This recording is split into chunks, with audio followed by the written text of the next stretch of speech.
Hello students, welcome to Amar tuition classes.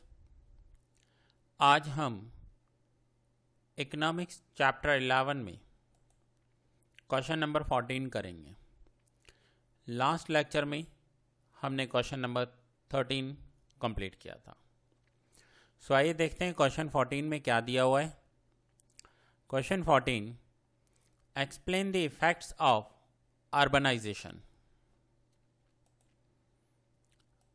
Urbanisation meaning हम already clear कर आए हैं। किसे कहते हैं अर्बनाइजेशन? रूरल एरिया में से माइग्रेट होकर लोग अर्बन एरियाज में शिफ्ट होते हैं on permanent basis, income generate करने के लिए, जॉब के लिए, बिजनेस के लिए। उसे अर्बनाइजेशन कहा जाता है। ये जो माइग्रेशन हो रहा है ये रूरल में से अर्बन एरियाज में हो रहा है। Generally the migration of people from rural areas to urban areas is known as urbanization. At present, it can be said that urbanization is taking place at a faster rate, which indicates a fast rate of economic development. Urbanization is taking place at faster rate. Underline कर दीजिए। जो urbanization हो रहा है वो बहुत ही faster rate से हो रहा है। मीन्स urbanization का जो रेट है वो इंक्रीज हो गया है। This has resulted in various effects known as effects of urbanization. These effects are of two types as follows. First is positive effects of urbanization and the other is negative effects of urbanization. Now urbanization हो रहा है, लोग rural area में से migrate होकर urban area में आ रहे हैं, विलेज में से शिफ्ट होकर सिटीज़ में आ रहे हैं। तो उसके कुछ पॉजिटिव इफेक्ट्स भी होंगे एंड कुछ नेगेटिव इफेक्ट्स भी होंगे। Various welcome effects created by urbanization are known as positive effects of urbanization. They are as follows. First, increase in infrastructural facilities. Due to urbanization, there is a continuous increase in infrastructure facilities like education, health, banking, transportation, communication, insurance, electricity, etc. These facilities create more employment opportunities that leads to income rise and rise in purchasing power, which necessitates the setting up of new industries, and this cycle keeps moving on. अब जितने ज़्यादा लोग migrate होकर urban areas में shift हो रहे हैं तो अर्बन एरिया में इंफ्रास्ट्रक्चर फैसिलिटीज़ जो हैं वो इंक्रीज़ हो रही हैं। हेल्थ, एजुकेशन, बैंकिंग, ट्रांसपोर्ट सारी फैसिलिटीज़ इंक्रीज़ हो रही हैं, जिसकी वजह से एम्प्लॉयमेंट जनरेट हो रहा है।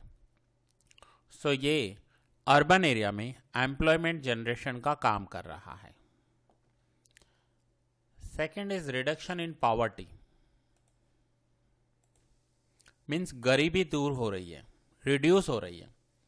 Due to urbanization, industries and service sector creates large scale employment in cities which reduce poverty. देखिए, जितना एम्प्लॉयमेंट ज़्यादा इंक्रीज होगा उतनी पॉवर्टी रिड्यूस होती जाएगी। Rural poor and unemployed who come to urban areas get employment according to their capabilities, which also leads to reduction in poverty. Rural area में रहने वाले पुअर एंड अनएम्प्लॉयड जो हैं वो शिफ्ट होकर अर्बन एरियाज में आते हैं और उनकी कैपेसिटी के अकॉर्डिंग यहाँ पर एम्प्लॉयमेंट लेते हैं। सो उन्हें जो पैसे मिलते हैं वो अपनी फैमिलीज़ को ट्रांसफ़र कर देते हैं, जिससे रिडक्शन इन पॉवर्टी, गरीबी में जो रिडक्शन होता है वो देखने के लिए मिलता है। Third, cultural development. In cities advanced educational facilities are available, so an individual can attend all-round development which improves the personality of an individual and makes him a cultured individual of the society.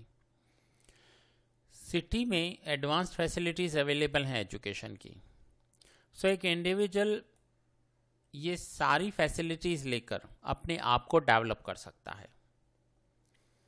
Also, the urban people enrich them culturally, utilizing libraries with modern facilities, bookstall and various cultural programs. जो urban area में लोग रहते हैं या जो migrate होकर आते हैं, वो यहाँ पर बहुत सारे कल्चरल प्रोग्राम्स, लाइब्रेरीज या मॉडर्न फैसिलिटीज़ यूज़ कर सकते हैं, एंजॉय कर सकते हैं, जिससे कल्चरल डेवलपमेंट भी होता है उनका। Ultra modern health services. Due to process of urbanization, population in urban areas require better and ultra modern health services along with education.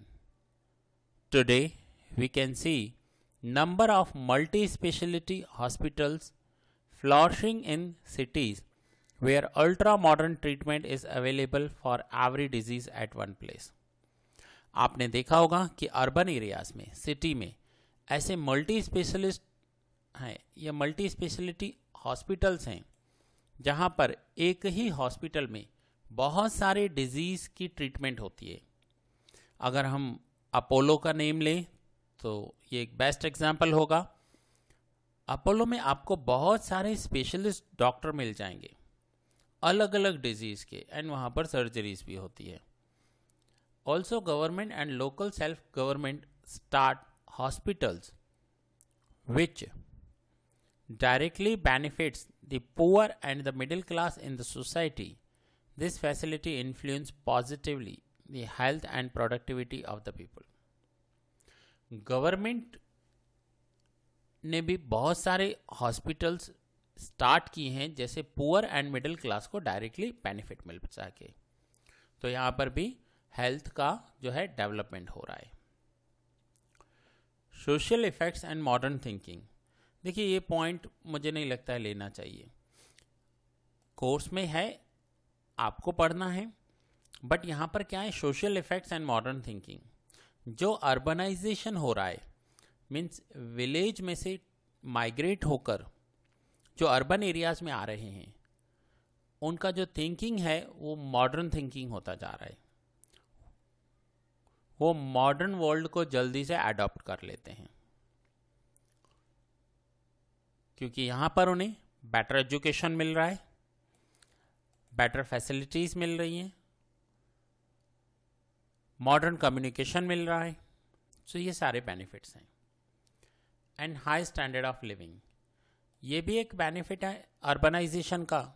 जो पुअर लोग माइग्रेट होकर अर्बन एरियाज में आते हैं, उनका जो स्टैंडर्ड ऑफ लिविंग है वो हायर हो जाता है। स्टैंडर्ड ऑफ लिविंग हायर होने का रीज़न है उनकी इनकम इंक्रीज हो जाना। जैसे ही उनकी इनकम इंक्रीज होती है, उनका स्टैंडर्ड ऑफ लिविंग चेंज हो जाता है। सो ये सारे के सारे थे positive effects. Now negative effects of urbanization. अब हम समझेंगे कि अर्बनाइजेशन के नेगेटिव इफेक्ट्स क्या हैं, जिसमें हम कुछ ऑलरेडी कवर कर चुके हैं, वो मैं पॉइंट्स डायरेक्ट ले लूँगा। First is income inequalities. Income inequalities किसे कहते हैं कि सिटी में ये जो माइग्रेट होकर आते हैं, ये बहुत ही पुअर फैमिली से बिलोंग करते हैं। यहाँ आके लेबर का काम करते हैं, ये लोग इलिटरेट होते हैं, कोई ख़ास स्किल नहीं होती इनके पास। सो ये यहाँ कर डेली बेसिस पर मजदूरी करते हैं। बट सिटी में रहने वाले लोग पढ़े लिखे हैं, क्वालिफाइड हैं, और उनकी इनकम बहुत सारी होती है। सो यहाँ पर इनकम इनइक्वालिटीज़ हमें दिखाई दे रही है।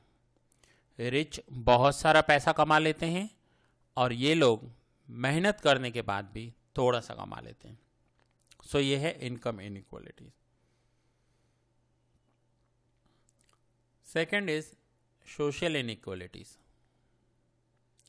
In urban areas, the rich and the educated class have modern thinking, while the uneducated poor class have blunt and age-old thinking.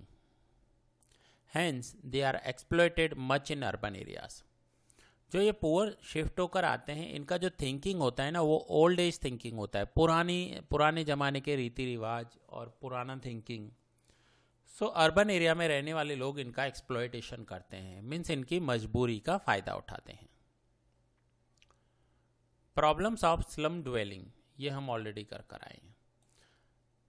Urbanisation की वजह से सिटी में रहने की जगह नहीं मिलती, तो जो माइग्रेट होकर आते हैं वो स्लम एरियाज़ में रहते हैं और वहाँ पर वाटर, रोड, ट्रांसपोर्टेशन, इलेक्ट्रिसिटी का शॉर्टेज हो जाता है।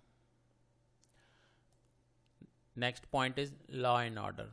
ये भी हम ऑलरेडी कर आए हैं कि अगर माइग्रेट होकर जो विलेज से सिटी में आते हैं उन्हें यहाँ पर कोई बेटर जॉब नहीं मिलता, तो वो क्रिमिनल एक्टिविटीज़ में डाइवर्ट हो जाते हैं। सो ये सिटी में रहने वाले लोगों के लिए प्रॉब्लम क्रिएट हो जाता है। ये एंटी सोशल एक्टिविटीज़ में जाते हैं इनकम जनरेट करने के लिए। सो सिटी का लॉ एंड ऑर्डर जो है वो डिस्टर्ब हो जाता है। Next is question of infrastructure facilities. ये भी हम ऑलरेडी करके आए हैं कि सिटी में इंफ्रास्ट्रक्चर फैसिलिटीज का शॉर्टेज होता है, जैसे water, sanitation, shortage of electricity, ये प्रॉब्लम्स क्रिएट होते हैं। And the last is problem of environmental pollution. City में इतना सारा पॉपुलेशन होने से एयर पॉल्यूट होता है, वाटर पॉल्यूट होता है, pollution level beyond the limit, means limit से ज़्यादा हो जाता है।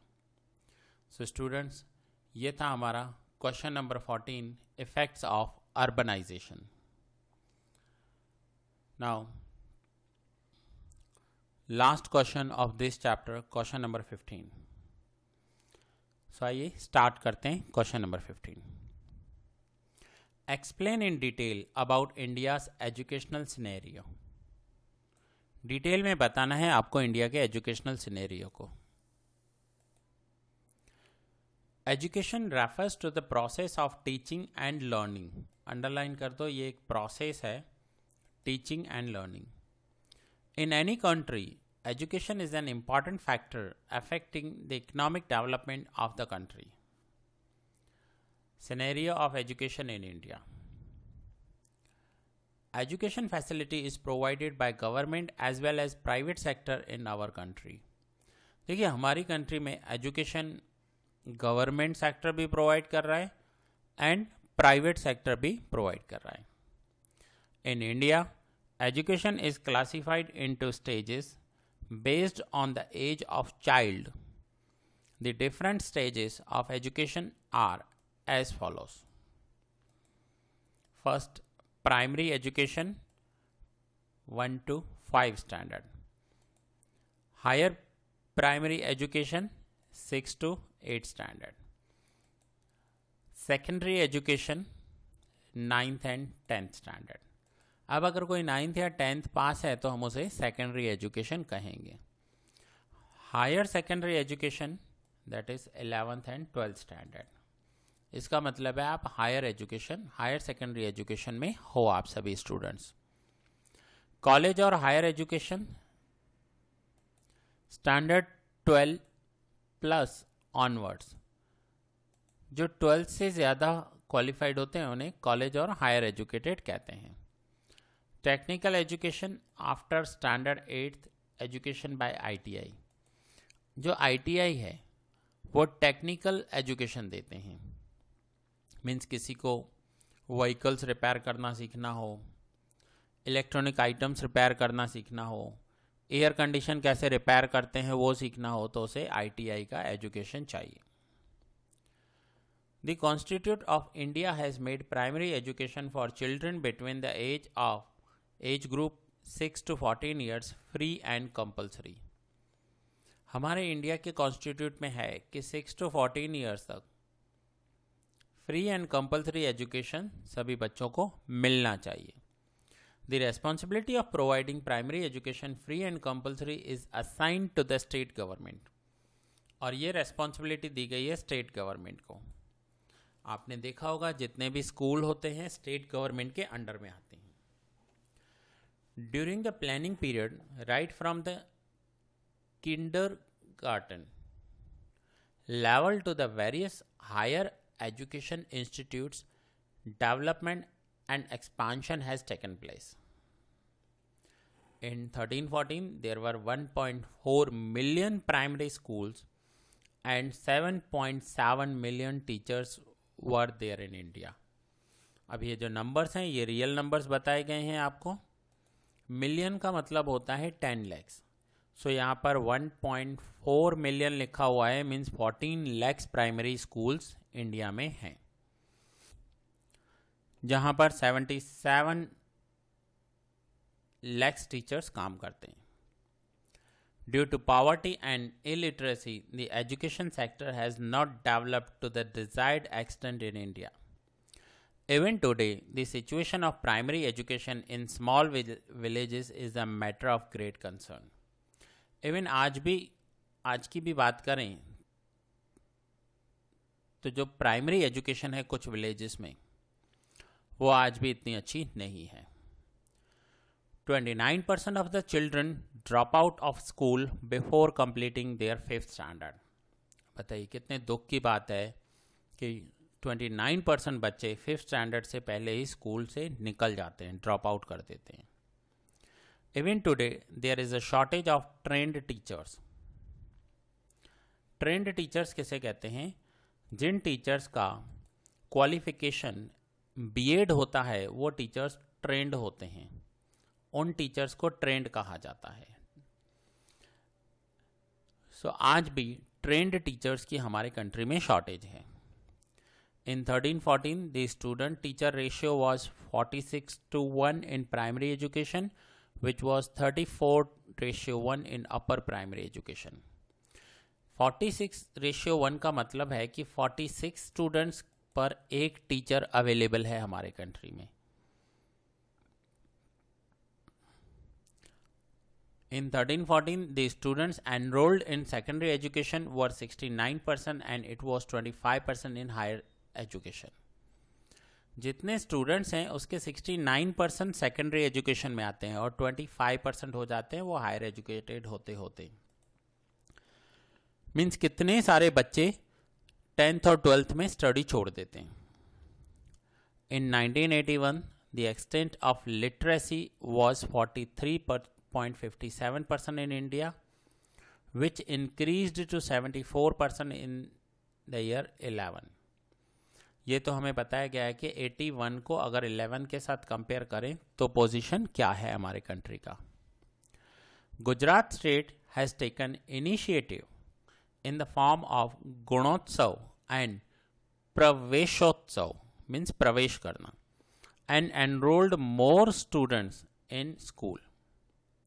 गुजरात गवर्नमेंट ने ये इनिशिएटिव किया है और ज़्यादा से ज़्यादा स्टूडेंट्स को स्कूल में एडमिशन दिया है। In 1314, the registered number of children in primary education were 93%। Means 93% students ने primary education के लिए registered किया है। Through education to all program and RTE, right to education। RTE का मतलब होता है right to education, means हर बच्चे का हक है कि उसे education मिलना चाहिए। RTE government tries to spread education to all। Government try कर रही है कि सभी बच्चों को एजुकेशन मिले, जिसके लिए RTE right to education program लेकर आए हैं। In 1981 the extent of literacy was 44.92% in Gujarat, which increased to 79.31% in the year 11. So ये 81 को 11 के साथ कंपेयर किया है और गुजरात का लिटरेसी बताया. लिटरेसी मीन्स पढ़े लिखे लोग कितने हैं गुजरात में. सो स्टूडेंट्स, ये आपका क्वेश्चन नंबर 15 कंप्लीट हुआ. ये लास्ट क्वेश्चन था इस चैप्टर का. इसके बाद आपको दिए हुए answer the following questions in one sentence, जो ऑलरेडी हमारे लॉन्ग क्वेश्चंस में कवर हो चुके हैं, एंड कुछ MCQ दिए हुए हैं और ये भी हमारे क्वेश्चन में कवर हो चुके हैं. सो ये यहाँ पर आपका 11th chapter emerging issues in Indian economy complete हुआ. और इसी चैप्टर के साथ आपका 12th स्टैंडर्ड का इकोनॉमिक्स सब्जेक्ट का जो कोर्स है वो कंप्लीट हो गया. So that's it students. ये लेक्चर मैं यहाँ ही कंप्लीट कर रहा हूँ. आपको कभी भी कोई भी डाउट हो तो आप इस नंबर पर मुझे कांटेक्ट कर सकते हैं. सो मिलते हैं नेक्स्ट लेक्चर में और स्टार्ट करेंगे एक न्यू सब्जेक्ट.